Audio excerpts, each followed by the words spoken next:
Friends, welcome to സിമീസ് നാടൻ kitchen. ഇന്ന് നമ്മൾ ഉണ്ടാക്കാൻ പോകുന്നത് തേങ്ങാപ്പാൽ ചേർത്തിട്ടുള്ള ഒരു മുട്ടക്കറി. ഇത് അപ്പം, ഇടിയപ്പം, പുട്ട്, പിന്നെ ചോറിൻ്റെ കൂടെയൊക്കെ കഴിക്കാനായിട്ട് നല്ലൊരു കറി കേട്ടോ. അപ്പോൾ ഇത് എങ്ങനെയാണ് ഉണ്ടാക്കുന്നത് നോക്കാം. ഇതിനായിട്ട് 3 മുട്ട പുഴുങ്ങിയിട്ടുണ്ട്. പിന്നെ എടുത്തിരിക്കുന്നത് ഉരുളക്കിഴങ്ങ് ഇതുപോലെ ചെറിയ കഷ്ണങ്ങളായിട്ട് മുറിച്ചിട്ട് വെള്ളത്തിലിട്ട് വെച്ചിരിക്കുക കേട്ടോ. അപ്പോൾ ഉരുളക്കിഴങ്ങ് എത്ര വേണമെന്ന് വെച്ച് കഴിഞ്ഞാൽ അതനുസരിച്ച് എടുത്തോളൂ കേട്ടോ. അതുപോലെ മുട്ടയാതെ. ഇനി ഇത് കഴുകിയതിന് ശേഷം കുക്കറിലേക്ക് മാറ്റാം. ഇതിലേക്ക് കുറച്ച് ഉപ്പ്, കുറച്ച് വെള്ളം ഒഴിച്ചാൽ മതി.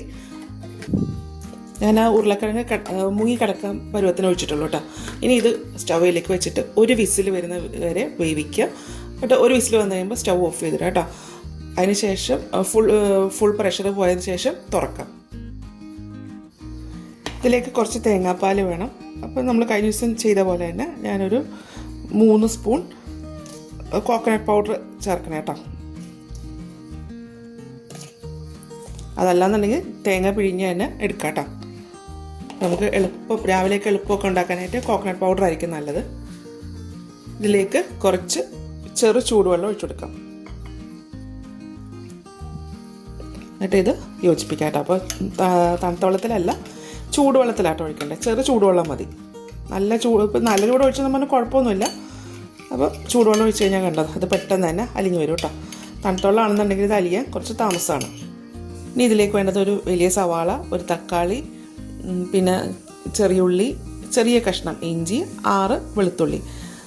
ഇനി ഇതൊക്കെ ഒന്ന് അരിഞ്ഞെടുക്കാം. സവാള നല്ല സ്ലൈസ് ചെയ്ത് അരിയാം. തക്കാളി ഇത്രയും വേണ്ട, പകുതി മതി, അതും കുഞ്ഞിതായിട്ട് അരിയാം. പിന്നെ വെളുത്തുള്ളി, ഇഞ്ചി, ചെറിയുള്ളി, ഇത് 3 കൂടെ ഒന്ന് ചതച്ചെടുക്കാം.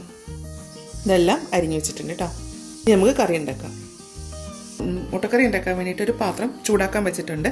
ഇതിലേക്ക് ഒരു 2-3 ടേബിൾ സ്പൂൺ വെളിച്ചെണ്ണ ഒഴിക്കാം.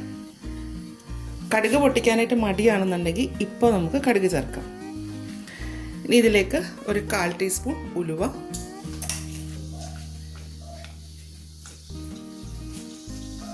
ഇപ്പോൾ ഉലുവ ഒന്ന് പൊട്ടി തുടങ്ങിയിട്ടുണ്ട്. ഇതിലേക്ക് ഇഞ്ചി, വെളുത്തുള്ളി, ചെറിയുള്ളി ചതച്ചത് ചേർക്കാം.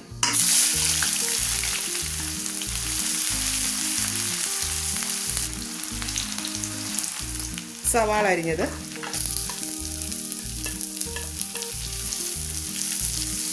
ഈ സവാള ഇതിനകത്തൊന്ന് വഴറ്റിയെടുക്കണം കേട്ടോ. അപ്പോൾ ഒരുപാട് ബ്രൗൺ ഒന്നും ആകണ്ട, ഒന്ന് ട്രാൻസ്പെറൻ്റ് അയച്ചാൽ മതി. സവാള പെട്ടെന്ന് വഴന്നു വരാൻ വേണ്ടിയിട്ട് ഒരു ഇച്ചിരി ഉപ്പിട്ട് കൊടുക്കാം. നമ്മൾ ഉരുളക്കിഴങ്ങിൻ്റെ അകത്ത് ഉപ്പിട്ടിട്ടുണ്ട് കേട്ടോ, അതുകൊണ്ടാണ് ഞാൻ കുറച്ച് ഇട്ടിട്ടുള്ളൂ.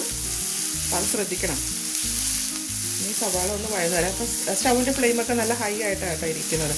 രാവിലെയല്ലേ ഉണ്ടാക്കുന്നത്, നമുക്ക് സ്കൂളിൽ പോകാനുള്ള തിരക്കും എല്ലാം ഉണ്ട്. അപ്പോൾ ഞാൻ എല്ലാം സ്പീഡിൽ ചെയ്യുക കേട്ടോ. ഇപ്പോൾ നമ്മുടെ സവാളയൊക്കെ ഒന്ന് വഴന്നു വന്നിട്ടുണ്ട്. ഇതിലേക്ക് തക്കാളി ചേർക്കാം. ഞാൻ ആ തക്കാളിയുടെ പകുതി എടുത്തിട്ടുള്ളൂ കേട്ടോ. തക്കാളി ഇട്ടില്ലേലും കുഴപ്പമൊന്നുമില്ല. ഇത് വേണമെങ്കിൽ ഒരു ചെറിയ തക്കാളി എടുത്താൽ മതി കേട്ടോ. തീരെ പൊടിയായിട്ടുള്ള തക്കാളി ഉണ്ടാവില്ല, അത് മതി കേട്ടോ. ചെറിയൊരു പുളി കിട്ടാൻ മാത്രം. ഇത് ഒന്ന് അടച്ചു വെക്കാം, പെട്ടെന്ന് വേണം.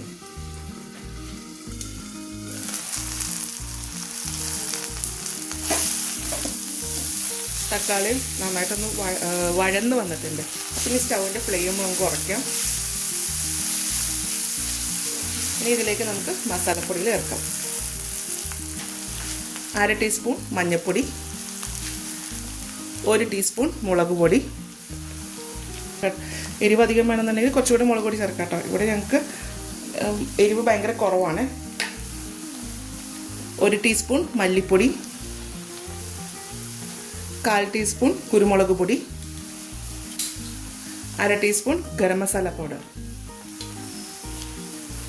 ഇതൊന്ന് വഴറ്റാം. വേണമെന്നുണ്ടെങ്കിൽ ചേർക്കാം കേട്ടോ. അപ്പോൾ അതും കൂടി ചേർത്ത് കഴിയുമ്പോൾ നല്ല എരിവായിരിക്കും ഞങ്ങൾക്ക്. അതുകൊണ്ട് പച്ചമുളക് ചേർക്കുന്നില്ല. പിന്നെ കുറച്ച് കറിവേപ്പിലയും കൂടി ഇടുന്നുണ്ട് കേട്ടോ. അപ്പോൾ ഇതൊന്ന് വഴറ്റാം. അതിനുശേഷം വേവിച്ച് വെച്ചിരിക്കുന്ന ഉരുളക്കിഴങ്ങ്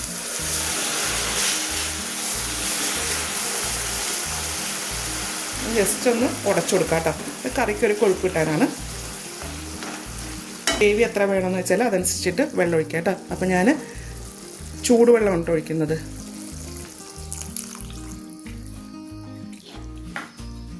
അതുപോലെ വെള്ളമൊക്കെ ചേർക്കുമ്പോൾ തിളപ്പിച്ച വെള്ളമാണ് കേട്ടോ ഒഴിക്കേണ്ടത്. പച്ചവെള്ളം ഒഴിച്ച് കഴിഞ്ഞാൽ കറിയുടെ ടേസ്റ്റ് തന്നെ അങ്ങോട്ട് മാറിപ്പോട്ടെ.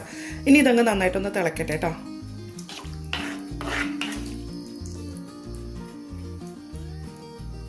കറിയുടെ ടേസ്റ്റ് കൂട്ടാൻ വേണ്ടിയിട്ട് ഞാനിതിലേക്ക് ഒരു 1/2 ടീസ്പൂൺ മീറ്റ് മസാല കൂടി ചേർക്കുന്നുണ്ട്. ഇതൊന്ന് യോജിപ്പിക്കാം. മസാലയ്ക്ക് പകരം മീറ്റ് മസാലയാണ് ചേർക്കുന്നുണ്ടെങ്കിൽ മുട്ടക്കറിക്ക് നല്ലൊരു ടേസ്റ്റ് ആട്ടോ.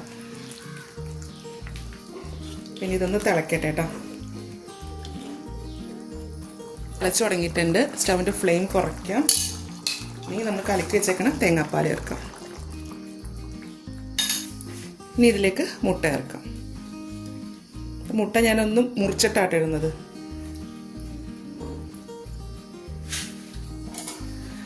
അപ്പോൾ ഈ കറിയിലേക്ക് നമുക്കൊരു 5 മുട്ട വരെ ചേർക്കാം കേട്ടോ. അപ്പോൾ നമുക്കിവിടെ 3 മതി, അതുകൊണ്ട് ഞാൻ അത്ര ഇടുന്നുള്ളൂ കേട്ടോ. ഇതൊന്ന് തിളക്കട്ടെ. അത് മുറിച്ചിട്ടുണ്ട്. അത് ഞാൻ നൂല് വെച്ചിട്ടാണ് മുട്ട മുറിച്ചേക്കുന്നത് കേട്ടോ. അതാണ് ഇങ്ങനെ ഇരിക്കുന്നത്. ഒന്ന് തിളച്ച് കഴിയുമ്പോഴത്തേക്ക് അത് എല്ലാം ഒന്ന് വിട്ടു വരും. ഇതൊന്ന് തിളച്ചാൽ മാത്രം മതി കേട്ടോ. തേങ്ങാപ്പാൽ ചേർത്ത് കഴിഞ്ഞാൽ ഈ കറി ഒന്ന് തിളച്ചാൽ മാത്രം മതി. ഈ കറി നന്നായിട്ട് തിളച്ചു കേട്ടോ.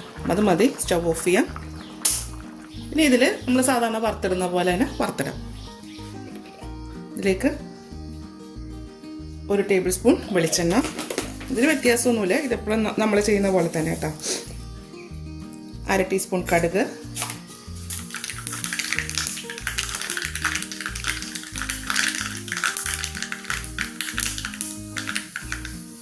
ചെറിയ ഉള്ളി, വറ്റൽ മുളക്, കറിവേപ്പില.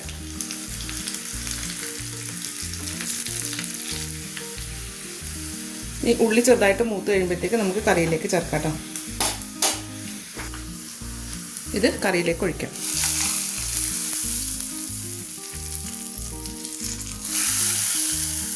അപ്പോൾ നമ്മുടെ മുട്ടക്കറി റെഡി ആയിട്ടുണ്ട് കേട്ടോ.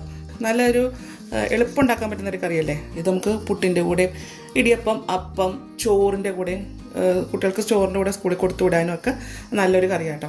അപ്പോൾ ഇതുപോലെ ഒന്ന് ഉണ്ടാക്കി നോക്കൂട്ടോ. ഉണ്ടാക്കി നോക്കിയിട്ട് ഇതിൻ്റെ അഭിപ്രായം എൻ്റെ കമൻറ്റ് ബോക്സ് ഇടുക. എൻ്റെ ചാനൽ ആദ്യമായിട്ടാണ് കാണുന്നതെങ്കിൽ സബ്സ്ക്രൈബ് ചെയ്യുക. വീഡിയോ ഇഷ്ടമായിരുന്നുണ്ടെങ്കിൽ ലൈക്ക് ചെയ്യുക, ഷെയർ ചെയ്യുക. അപ്പോൾ ഇനി അടുത്ത ദിവസം അടുത്ത റെസിപ്പിയുമായി കാണാം. താങ്ക്